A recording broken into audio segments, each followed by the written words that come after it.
This woman was Aysel Telly, and that day, early in the morning, just like usual, she went to wake up her two children, Barish Telly and Ismail, and then invited them to have breakfast together. However, instead of sitting quietly at the dining table, Barish rushed to the field with his favorite ball that he never left. Aysel knew very well that her son was crazy about football, but she thought he could at least eat breakfast first. So, worried that her son would miss his meal, she asked her husband, Ali Telly, to pick up Barish from the field to get his breakfast. While waiting, Aysel continued her routine. However, shortly after, a sudden and terrifying silence filled the air as the loud noise of children playing football vanished, and the sound of passing vehicles stopped. Realizing that, her heart raced with worry, and she rushed outside toward the field where Barish usually played, afraid something terrible was waiting for her there. As she approached the place, she saw a crowd of people there. Her heart beat even faster, and a bad feeling began to spread through her, until finally, she saw Barish being pulled out from under a bus after getting hit. She couldn't stand the horror, and she fainted as her unconscious son was hugged by her husband, who looked as worried as she. Long story short, Aysel eventually woke up after being unconscious for nearly a whole day. At that moment, the first thing on her mind was only Barish, while the pain in her body and the IV needle in her arm meant nothing to her, as she only cared about her son. Then, when she saw him lying alive in another room, she felt a moment of relief, as there was no visible injury on his body. She then quickly covered his chest because it felt cold. However, her world suddenly fell apart when her hand touched Barish's right leg, only to find it missing. Aysel screamed in total grief as she felt nothing but anger, especially toward her husband, who instead of picking their son up for breakfast, had just watched and cheered him on from the sidelines, and that caused the accident to happen. Because of that, their son had to lose one of his legs. On the other hand, knowing that it was his mistake, Ali could only remain silent, as he did not have many choices but to let go of one of his own son's legs when the doctor said Barish could only survive if his leg was removed. Long story short, when Barish returned home, Ismail could only look at his younger brother with eyes full of pity, while Barish himself was visibly devastated, as if the spark of his life had gone out. He realized that his dream of becoming a football player was now gone, and he didn't know how he would continue his life. After that, neighbors and relatives took turns visiting him, wanting to see his condition. Then, after everyone left, Ali asked his wife about Barish's future, and Aysel could only answer that she did not know, but they had to support him no matter what. Every day, Aysel tried very hard to find a way to make Barish happy again, but she didn't know, until one day, she accidentally heard a conversation between her two children, where Barish asked about Maradona, which was a stray dog that often came to their house that he named after his favorite soccer player. Upon hearing that, Aysel finally understood that the only thing that could bring back her son's spirit was Maradona, and even though she had previously forbidden her son from having a dog, she chose to give in to make him smile again. Without hesitation, she then went to pick up Maradona and brought him home to stay with them. Fortunately, her decision was right to bring the dog home because Barish looked so happy when he saw the dog again. One day, the thing that made Aysel the happiest came when Barish finally wanted to step outside the house again and said that he wanted to go to school. Upon hearing her son's request, she answered that she would support whatever he wanted. Then, with a happy heart, she took Barish to school some days later. However, because of his disability, Barish became a target for laughter and insults, as he was looked at strangely by his friends, and even the principal. To make matters worse, he was not even allowed to continue his education because the principal claimed that he was afraid something would happen to him, since the school did not have facilities for a child like Barish. Upon hearing that, Aysel's anger exploded. She then said that Barish was indeed different, but it did not mean he could not do what normal children could do. Because of that, the principal finally allowed him to continue his studies there. However, bad luck did not seem to want to leave Barish yet, as he still received an unpleasant welcome in the classroom. There were no friendly smiles from his teacher, while he kept hearing whispers and insults from his classmates. Fortunately, there was Zeynep, the only kid who sincerely gave him a piece of paper and a pen so he could start taking notes in class. On the other hand, the problems in the family got worse every day. Ali knew that paying for two children to go to school, especially with Barish's special needs, was not an easy matter. So, he had to make a very difficult decision by going to Russia to work just to earn extra money for the family, forcing himself to leave his wife and children behind while they were struggling to recover. But, before he left, he gave Barish one piece of advice.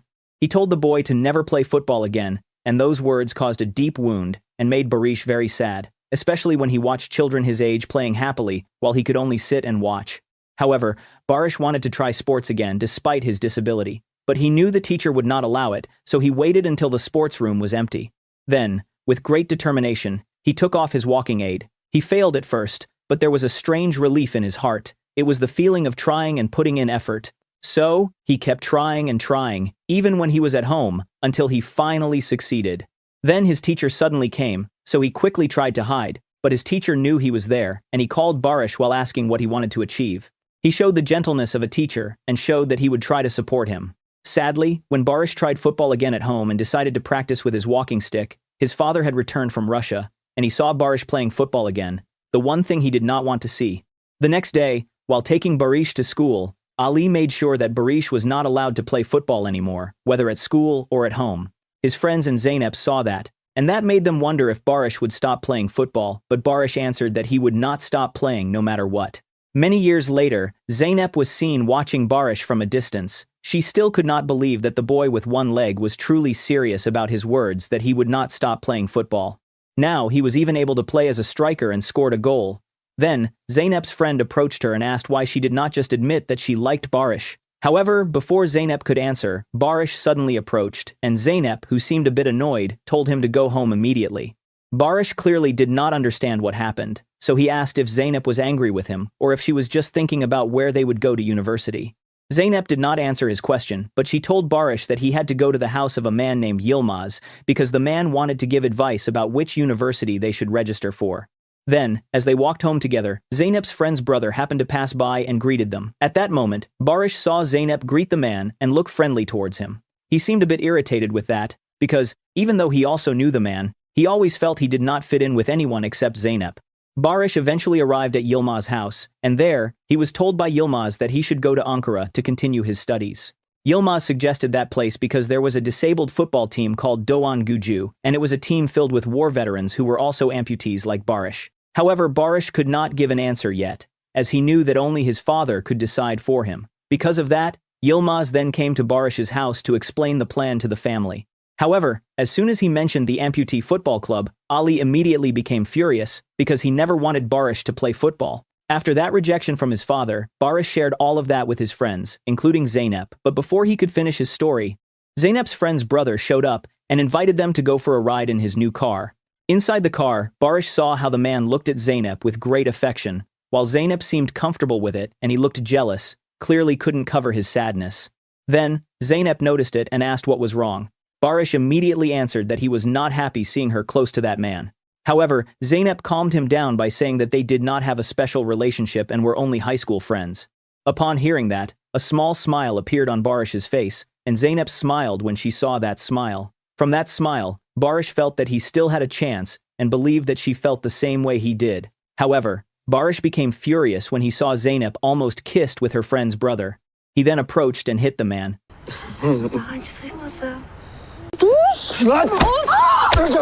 Gel bırak! Bırak gelsin! Ne yapıyorsun? Hadi ne olur gel ya. But the man did not accept being hit by Barish, and he punched back while saying that he should be grateful because people still stayed friends with him out of pity for Zeynep, who had to hang out with a disabled person. But Barish did not care about those harsh words at all because he was used to insults his whole life. Instead, he turned to Zeynep and confessed his feelings. Unfortunately, Zeynep remained silent until Barish asked if she was only close to him because she felt sorry for him. Once again, Zeynep still said nothing and just walked away. Things got worse for Barish because not only had he been rejected, but his best friend, Maradona, the dog, had passed away, leaving him with no one left to encourage him. Because of that, Barish finally made a big decision to leave for the Doğan Gücü club, accompanied by Yilmaz, who still supported him. He told Barish that everything he went through was just part of the journey, and even though it seemed hard and filled with obstacles at first, he would eventually succeed. He then told Barish to focus, because once he tried, he would be on his own. That day, Barish finally arrived at the football club, and he immediately started his training with the other players. However, as suspected by the coach of Doğan Gücü, Faik, Barish played poorly, as he was slow and he wasn't that strong physically. However, Yilmaz asked Faik to put his trust in Barish and told him to give the boy the striker position. Then, after a little break, Barish played as the striker, and that was when he was able to prove his ability by scoring a goal. Unfortunately, Faik couldn't judge his ability based on scoring a single goal, and he still complained that Barish was slow, weak, and selfish. He then said that he had no room for players like him, as he didn't want a selfish player in his club, which would soon start the league. However, Barish did not take those words to heart. He instead opened up and loudly asked the coach to train him because he wanted to become a better player. Because of that, Faik finally accepted him as his newest player. After joining Doğan Gücü, Barış had to live in the same dormitory as the other players, and there, he had to experience cold stares from the other players, and among them, Ferhat, the team captain, was probably the one who hated him the most. As the captain of the team, he was respected and obeyed by the other players, so when he did not like Barış, the other teammates followed him without questioning. Luckily, there was one person who was willing to give him a chance. The next morning, Faik could not find Barış, and Ferhat immediately guessed that Barış had probably run away because he had changed his mind. But Ferhat was wrong, because Barış had already woken up and gone to practice earlier than anyone else, all alone. However, that still did not impress Faik, while Barış only received more cold looks from his teammates. Fortunately, there was one person who saw his talent, and that person was Hadi, the president of the Doğan Gücü club.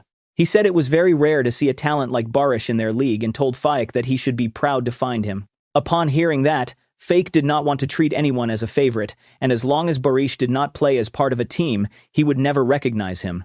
Despite the cold stares and the hatred the other players had towards him, Barış did not give up. He kept practicing every day, from before sunrise until sunset, and that strong determination slowly began to change Faik's view towards him. Long story short, the league would start next week, so Barış immediately gave the news to his mother, hoping that his family would come to watch him play. Aysel was clearly happy to hear that, but she still reminded him that even though he was playing for a club, he should never forget his studies, because he had promised to study hard. Barış then asked if his father would come, and Aysel replied that his father could not come. However, Barış knew that it was not that his father couldn't come, but rather wouldn't come. The first match for Barış as a professional player finally began, and Aysel, Ismail and Yilmaz supported him from the stands. Although it felt incomplete, Barış still performed to make his family proud. From that day on, Barış became a sensation. Scoring 49 goals in 22 matches and 9 goals in a single match was enough to lead Doğan Gücü to become the league champions. Clearly, these achievements were fully appreciated by Hadi, who once said that if Barış still had his right leg, he would have placed him in Fenerbahçe, one of the biggest clubs in the country. But he wasn't done with his words. He then said that Faik had been chosen as the national team coach for the Turkish Amputee Football Federation. He also decided to give Barış the most expensive prosthetic as his token of appreciation for Barış's achievement. Unfortunately, that gift was the last thing Hadi could give, because he soon passed away. All the Doğan Gücü players clearly felt the loss, especially Barış. He still felt the loss, even though in that same week, he had just received information that he was selected as a national team player for the World Cup the following year. For Barış, Hadi was not just a club president, but the first person to recognize his talent. Even so, Barış did not lose his spirit. He still continued to train to reach his best condition. Then, one day, during training, Yilmaz asked if he had told his father about the World Cup, but Barış did not answer and simply continued his training. That night at home, Barış waited for his father to return because he wanted to speak with him for just 2 minutes so he could tell him that he had been called to the national team for the World Cup in Istanbul. He also wanted to ask why his father never came to see him play. He also mentioned that he had already graduated from university and had done everything his father asked. He had even achieved great things, yet his father never seemed to appreciate it. Barış knew that his father had done everything he could to ensure his future. He had tried everything to support him. He understood how his father worked so hard for their family finances because his special needs cost a lot, but he wanted his father to stop feeling guilty because what happened to him was no one's fault. It was not because his father didn't bring him back home that day or because of his obsession with football. He told his father that the encouragement and shouts from his father back when he was still a kid were the things that motivated him to become a great football player. So, he asked his father to come to see him play because he wanted to hear his shouts again and wanted his father to look at him with pride. The next morning, Barış left for Istanbul, and even though his father didn't respond to any of his words the night before, he still said goodbye to his father with respect. Meanwhile, Ali could only watch his son leave. Long story short, when he arrived in Istanbul, Barış was met by Faik and Ferhat for a press conference. At that moment, Faik was asked many questions about the national team's preparation. But then, there was one question directed at Barış, and the journalist who asked him was none other than Zeynep. Without caring about the question, Barış only gave a short answer and walked away. But this was not because he did not care about her. He simply avoided her because he didn't want to feel the hurt when she rejected him. It turned out that Barış had never forgotten about Zeynep. However, he was also reluctant to contact her again, as he still felt that he was not worthy of being with her.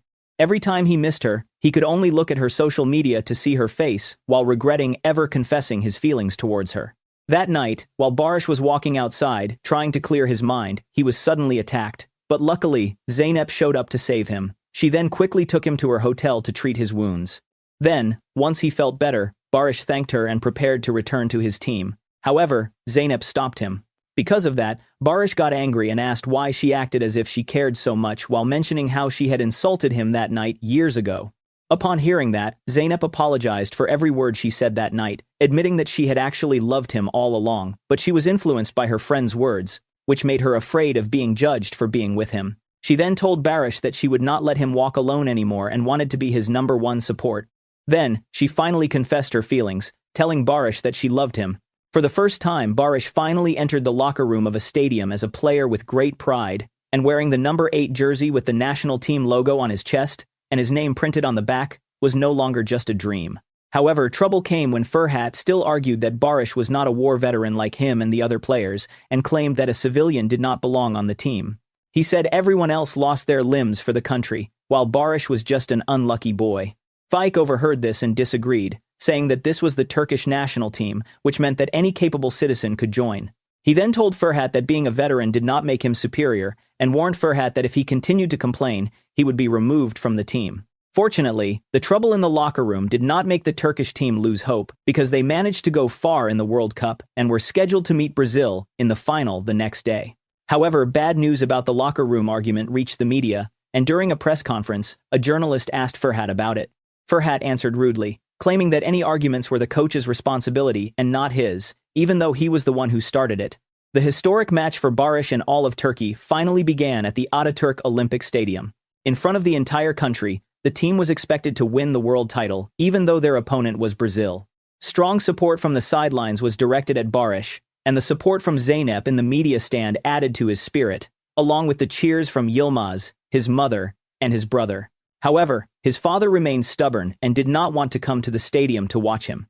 Unfortunately, all that support was not enough to make the match easy, as the Brazil team managed to score 2 goals in the first half. To make matters worse, Ferhat also refused to pass the ball to Barish several times, and because of that, the chance to score a reply goal was low. In the end, the first half ended with Turkey losing by 2 goals. Barish was clearly angry because their team played pretty badly. At that moment, Faik suddenly told everyone to stand up and listen to him.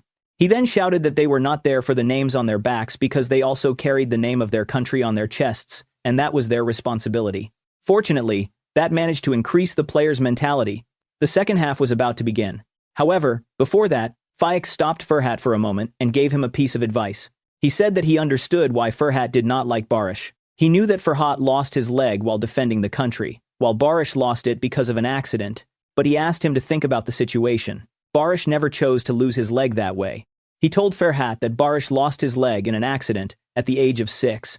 At that age, Ferhat was still able to run freely, like any normal child, but Barish was different. Faik then asked if it was fair to use the excuse of war against the fate of a poor child. He told Ferhat that he joined the army because he was brave, but he was not ready for the consequences. On the other hand, Barish might not have been as brave as him, but he had learned to be ready for everything the world gave him. Ferhat felt like he was slapped with those words, and he was reluctant to return to the field. He was almost replaced by Faik because he took so long to show up. However, he finally gathered his courage and returned. He finally realized his mistake and was ready to fix it. The second half finally began with a heavy burden on the team's shoulders. However, during the match, Ferhat suddenly apologized to Barish and admitted that he was the one who sent the people who attacked Barish some time ago. Surprisingly, Barish said that he already knew about it and told Ferhat that he did not need to apologize for it. Ferhat was clearly confused as to why Barish remained silent if he knew the truth, but then Barish said that the team needed their captain and he could not imagine the team without him. Suddenly, the burden on their shoulders seemed to vanish as Ferhat and Barish began to work together on the front line. At one moment, Ferhat managed to give a perfect pass to Barish, and Barish successfully scored the first goal for Turkey. Then, not long after that, it was Barish's turn to provide an assist for Ferhat, and that goal made the score a tie at 2-2. However, the match was not over yet. Attack after attack continued, but no more goals scored until the game entered injury time. Ferhat had a golden chance to score the winning goal for Turkey, but he was fouled inside the penalty box, so the referee gifted a penalty kick for Turkey. This penalty became the hope for Turkey to lift their first World Cup trophy. Ferhat was originally going to take the penalty, but he felt that there was someone who deserved it more. He then gave Barish the ball and let him be the one to take the penalty at that important moment. At that moment, Barish felt as if the memories popped up in his mind. The last time he took a penalty was back when he was a small child, and that was the penalty that eventually led to the accident he never wanted. However, he also remembered that during that moment in the past, there was a shout from Ali, who supported him from the edge of the field, and it was the support that he had missed throughout his life. Then, he suddenly heard that voice. His father was there, watching his match from the stands. He shouted to encourage him. It was the shout that he had been waiting for his entire life. So, Barış readied himself, and he took the shot to score the winning goal.